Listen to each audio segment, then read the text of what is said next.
Hello ছোট বন্ধুরা, আজকে আমরা তোমাদের বই এই যে কথা সাহিত্যর ২৭ নম্বর পাতাতে আমার কান্না বলে মানিক বন্দ্যোপাধ্যায়ের একটা গল্প আমরা একসাথে পড়ব। আর এই গল্পটা পড়ার আগে আমরা একটু লেখকের পরিচিত আগে পড়ে নেই। ঠিক আছে, তোমরা বইটা খোলো, পাতা ২৭ নম্বর পাতাতে আমি পড়ি, আমরা সব একসঙ্গে এই গল্পটা আমরা পড়ে আমরা শুনি। ১৯০৮ খ্রিস্টাব্দে বিহারের দুমকা শহরের মানিক বন্দ্যোপাধ্যায় জন্মগ্রহণ করেন। তার প্রত্যেক বাড়ি ছিল ঢাকার বিক্রমপুরে। প্রেসিডেন্সি কলেজে পড়া অবস্থায় তার লেখা শুরু হয়। তিনি একজন প্রখ্যাত সাহিত্যিক। তিনি অনেক ছোট গল্প ও উপন্যাস লিখেছেন। তার রচিত গ্রন্থগুলির মধ্যে পুতুল নাচের ইতিকথা, দিবারাত্রির কাব্য, জননী, ছোট বকুলপুরের যাত্রী, পদ্মা নদীর মাঝি ইত্যাদি তার শ্রেষ্ঠ রচনায় উদাহরণ। এখানে আমি লিখেছি, আমাদের আজকের গল্পের নামটা হলো আমার কান্না। ঠিক আছে, এই গল্পটি লিখেছেন মানিক বন্দ্যোপাধ্যায়।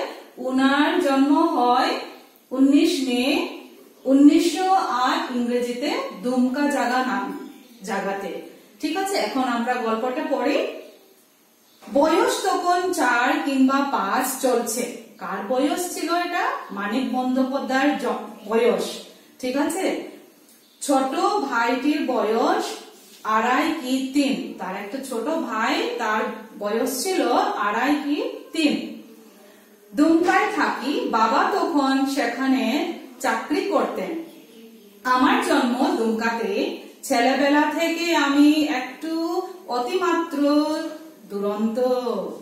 কে কে আপনার মধ্যে, আমরা না ছোট ছেলেমেয়েরা যখন ছোট ছোট সময় দুষ্ট করি না, কিন্তু মানিক বন্দ্যোপাধ্যায় অতিমাত্র দুরন্ত ছিলেন। ঠিক আছে, হাতে চিকে প্রথমে মাছ কাটা বাটিতে নিজের পেটটা দুফাক করি। আজও সেলাইয়ের চিহ্ন আছে। এমনি আরো অনেক দুরন্ত করার চিহ্ন সর্বাগে চিরস্থায়ী হয়ে আছে। শোনা যায় আমার নাকি একটা অদ্ভুত স্বভাব ছিল। দারুণ ব্যথা পেলেও কিছুতে কাটতাম না। সুর করে গান ধরতাম, ব্যথা বাড়লে সুর চরন্ত আর দু চোখে দিয়ে জল পড়তো ধারা স্রোতে। ঠিক আছে, তো মানিক বন্দ্যোপাধ্যায় যখন ওনার ছোটবেলার কি হতো, যখন ব্যথা পেত ও কাঁদতো না, কিন্তু সুর করে ও গান গেত। হ্যাঁ, তো মারে বাপরে বলে, হাউ মাউ করে, শুধু চেঁচিয়ে ভো করে প্রভৃতি যে নানা পদ্ধতি আছে সাধারণ কান্নার, তার একটাও আমি শিখে নেই। তো বাচ্চাগুলা কি করে, যখন ব্যথা পায় ওরা মা গো বাবা গো বা মা রে বাবা রে এইভাবে কান্না কাটি করে না। কিন্তু মানিক বন্দ্যোপাধ্যায় ও এগুলো কখনো করেনি, কিন্তু ও গান গেত। হ্যাঁ, এইদিকে আমার যখন তখন আপন মনে নিজের খাপ ছাড়া শুয়ে যে কোনো কথা বা শব্দ নিয়ে গানও আমি গাইতাম সব সময়। তাই বোঝা কঠিন ছিল আমি কাঁদছি না গাইছি। একদিন দুপুরে মা ও বড়দি বারান্দায় খেতে বসে শুনছেন আমি রান্নাঘরে গান ধরেছি। তো ও কি করতো, গান গেত সব সময়। হ্যাঁ, ব্যথা পেলেও গান গেত। তাই তার যে ঘরের যারা থাকে না, মা বাবা বা বড় বোন ভাই, ওরা বুঝতে পারতো না ও কি ব্যথা হচ্ছে না গান গেতেছে। তো একদিন ওরকম কি হয়েছে, একটা ঘটনা ঘটেছিল। কি হয়েছিল, মা ওর মানিক বন্দ্যোপাধ্যায়ের মা এবং বড় দিদি না, তারা বারান্দা বসে তারা খেতেছিল। হ্যাঁ, তখন কি হয়েছে, মানিক বন্দ্যোপাধ্যায় না মানিক বন্দ্যোপাধ্যায় গান ধরেছে। ঠিক আছে, খানিকটা পরে সুরটা কেমন কেমন ঠেকায় আর পোড়া মাংসের গন্ধ পাওয়ায় তারা উঠে এসে দেখেন উন্নয়নের সামনে বসে আমি গান করছি। মুখখানা বিকৃত করে চোখের জলে মুখ বুক ভেসে যাচ্ছে। কি হয়েছে বুঝতে তাদের মিনিট খানেক সময় লেগেছিল। তারপর চোখে পড়লো আমার বা পায়ের গোড়ালির খানিক উপরে মস্ত একখণ্ড জ্বলন্ত করা পুড়ছে।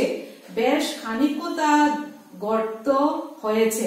কাঠের উন্নান চিমটে দিয়ে গনগনে কয়লাগুলি নিয়ে খেলতে গিয়ে এই বিপদ।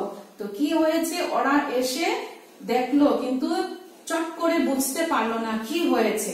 তারপর কি হয়েছে, ওরা দেখেছে যে কি হয়েছে, কিরকম এই বিপদটাতে পড়েছে। চিমটা দিয়ে গনগন কয়লাগুলি নিয়ে ও খেলতেছিল, তাই তখন ও কয়লাটা নিয়ে খেলতেছিল, এই ঘটনাটা ঘটেছে। ঠিক আছে। তারপর কি বোকা ছেলে তুই, ফেলে দিতে পারলি না আগুনটা, ডাকতে পারলি না হাওয়া কথাকার, কাঁদতে পারলি না গাধা ছেলে। এইভাবে তার মা তাকে বকা দিল। প্রায় 1 ইঞ্চি পড়া দাগ এখনো আছে। হ্যাঁ, মানিক বন্দ্যোপাধ্যায় বলছে এখনো, মানে এই সময় যখন লেখা হয়েছিল 1 ইঞ্চি পড়া দাগ রয়েছে। হ্যাঁ, পরে অনেকবার ভেবেছি সত্যি এমন বকা কি করে হলাম সেদিন।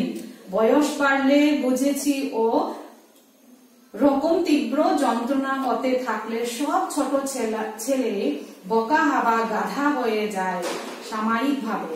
তাই যখন বড় হলো মানিক বন্দ্যোপাধ্যায় বুঝতে পেরেছে না যে ছোটবেলায় ছেলেরা বোকা হাবা গাধা হয়ে যায়, যখন এরকম ঘটনা ঘটে তখন তারা বোকা হয়ে যায় বলে। হ্যাঁ, অনেকদিন মা রসগোল্লার কড়াই নামিয়ে অন্য কাজে মন দিয়েছেন। আমি সুযোগের প্রতীক্ষা করেছি।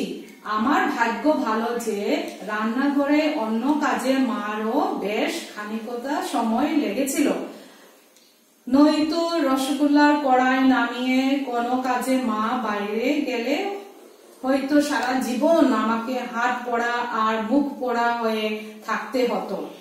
সুযোগ যখন পেলাম, কি করলো মানিক বন্দ্যোপাধ্যায়, সুযোগ যখন পেলাম কড়াইয়ের রসটা তখন ফসকা পড়বার অবস্থায় নেই, তবে মজাদের পাইয়ে দেবার মতো গরম আছে।